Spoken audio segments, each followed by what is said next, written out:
Hello மச்சி, கேக்குதா? கேக்குதுடா. நம்ம சுரேஷ் இருக்கால, ஆமா. அவன் வேலைக்கே வரதில்லடா. எதுக்கு? ஒரு நாள் பார்த்தேன், என்னடா என்ன வேலைக்கு வரதில்லன்னு கேட்டேன். இல்லடா வேலைக்கு வரதில்ல, அப்புறம் எப்படா சம்பாதிக்கிற அப்படின்னு கேட்டா, அது ஆன்லைன்ல கேம் விளாடுறான்றான். ரம்மி விளாடுறான்டா. என்னடா அந்த கார்டு கேம்னு கேட்டா, ஆமாண்டா அந்த கார்டு கேம் தான்டா விளாடுவேன் அப்படின்றான்டா. எவ்வளோடா சம்பாரிச்சேன்னா, இந்த ஒரு மாசம் வரலையா, ஒரு மாசத்துல 30,000 சம்பாதிச்சிட்டா. நீ என்ன வேலைக்கு போனா ஒரு 12,000 சம்பாதிப்பியா அப்படின்றான்டா அவன். சரிடா வை, அப்புறம் பண்றேன்.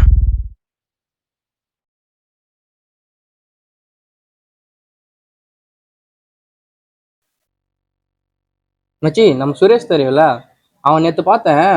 என்ன சொன்னா, மச்சி நான் 30,000 ஜெயிச்சிட்டேன் எப்படிடான்னு கேட்குறேன். கேட்டா ரம்மி விளாட்றேன்டா அப்படின்றான்.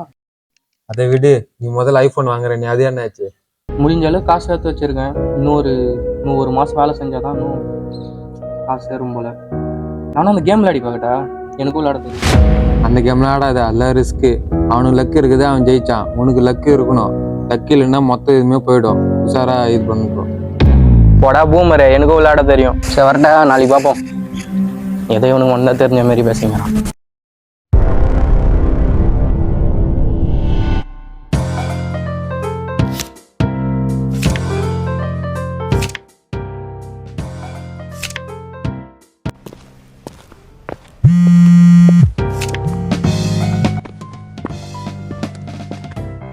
மச்சி, நீ வேலைக்கு போலியா?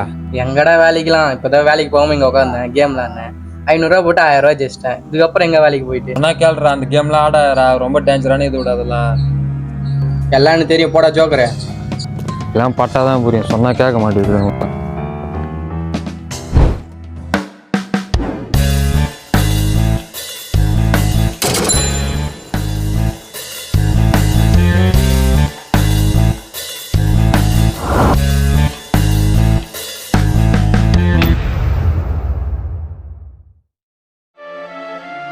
ஐயோ, என்ன பண்றதுன்னு தெரியலையே. பேசாம உண்மையை சொல்லிடலாமா? அம்மா ஆப்ரேஷனுக்காக சேர்த்து வச்ச காசு, வேற வழியே இல்லை, மன்னிச்சிருமா.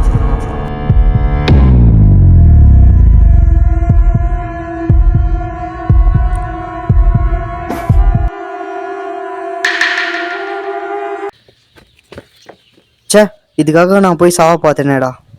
இந்த கேம் என்னை எப்படி மாத்திச்சு பாத்தியா? சே, இதுக்கப்புறம் கேமே ஆடக்கூடாதுடா.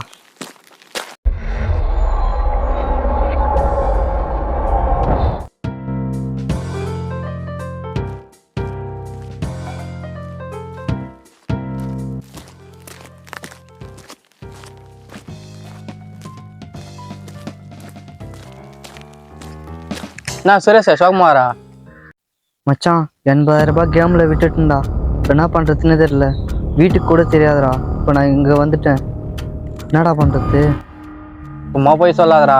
நீ மட்டும் தான் சம்பாதிக்க, நாங்களாம் சம்பாதிக்க கூடாதா? வேலைக்கும் போக மாட்டேற, ஆனால் காசு மட்டும் 30,000 40,000 நீ மட்டும் சம்பாதிக்க. ஏன் நாங்களா சம்பாதிக்க கூடாதா? போடு, 10,000 போட்டு 25,000 ஜெயிக்கிற மாதிரி ஆஃபர் வந்தது. நீ நம்ப தான். என்ன பண்ற? இந்த மாதிரி கேம் ஆற பசங்களுள்ள இதுக்கப்புறம் நான் சேர மாட்டேன், போங்கடா. இந்த மாதிரி பசங்க உள்ளதுக்கப்புறம் நான் சேரவே கூடாது.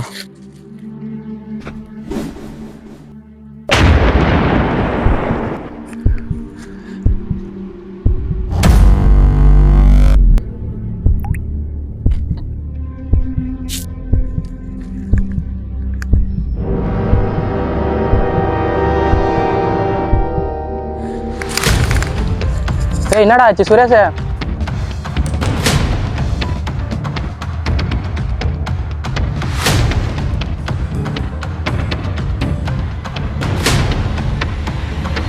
என்னடா ஆச்சு?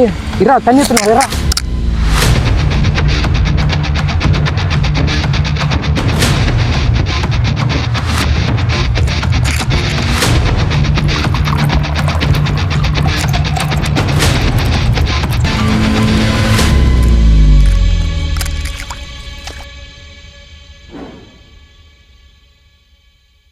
ஏய், உங்க அப்பாவுக்கு என்ன ஃபோன் பண்ணிட்டுமாடா? அதெல்லாம் வேணாம்டா.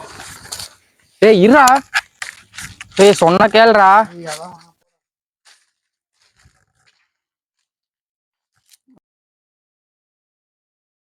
சொன்னா கேட்க மாட்டோம். ஏய், கேம் போட்டோமே. சே, அவனால் இருந்த 10,000 போச்சு. எப்படின்னா வீட்டை காசு தான் பிடிக்கும். கடைசியாக இருக்கிற 10,000 இதை போட்டு தான் விளையாடணும். போச்சு. ஐயோ இருந்த லாஸ்ட் 10,000 போச்சு. ஹலோ மச்சி, கேட்குதா? எனக்கு ஒரு அர்ஜென்ட்டாக ஒரு 10,000 மட்டும் வேணும்டா. ஆமாம், ஈவினிங்கே திருப்பி கொடுத்துட்றேன். இல்லைடா, கேமில் இல்லைடா, எங்கள் அம்மாவுக்கு உடம்பு சரியில்லை, அதான் ஒரு 10,000 மட்டும் வேணும்டா. அனுப்புடா, கொஞ்சம் சீக்கிரம் அனுப்புடா. அப்பாடியா வந்துச்சுடா, ஒட்ட காசை பிடிச்சிடலாம். ஆல்ரெடி சேர்த்து வச்ச காசு மொத்தம் போச்சு. கடவுளே தான் லாஸ்ட் சான்ஸு.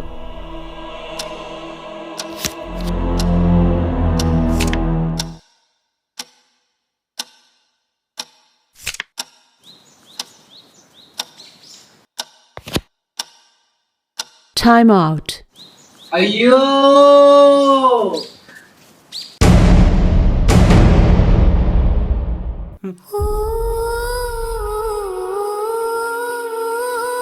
அந்த கேம்லாம் ஆடாத, அல்ல ரிஸ்க்கு. எல்லாம் பட்டாதான் புரியும், சொன்னால் கேட்க மாட்டேங்குது. ஏதோ இவனும் மண்ணா தெரிஞ்ச மாதிரி பேசுங்கிறான். இந்த மாதிரி கேம் ஆற பசங்களும் இதுக்கப்புறம் நான் சேர மாட்டேன், போங்கடா. ஆன்லைன் ரம்மியில் பணத்தை இழந்த ஆன்லைன் ரம்மி விளையாட்டு மேலும் ஒரு உயிரை பறித்துள்ளது. மனவேதனையில் ரயில் முன்பு விழுந்து தற்கொலை செய்து கொண்டுள்ளார். ஆன்லைன் ரம்மி விளையாட்டில் இளைஞர் ஒருவர் தூக்கிட்டு தற்கொலை செய்து. என்னதான் சூதாட்டம் அந்த அளவுக்கு இப்போ வைரலாக இல்லைனாலும் இப்போ வரைக்கும் அந்த விளையாட்டை நிறைய பேர் விளையாடிட்டு தான் வராங்க. இதனால நிறைய பேர் மறைவா பாதிக்கப்பட்டுன்னு தான் இருக்காங்க. நாங்கள் சூதாட்டத்தை விளையாட வேணாம்னு சொல்லலை, அதுக்கு அடிக்ட் ஆக வேணாம் தான் சொல்கிறோம். அதுக்கு எடுத்துக்காட்டாக தான் இந்த ஃபிலிமே நாங்கள் தயாரித்தோம். ஸோ கடைசியாக ஒன்று சொல்லிக்கிறேன், தற்கொலை எதுக்குமே தீர்வு கிடையாது.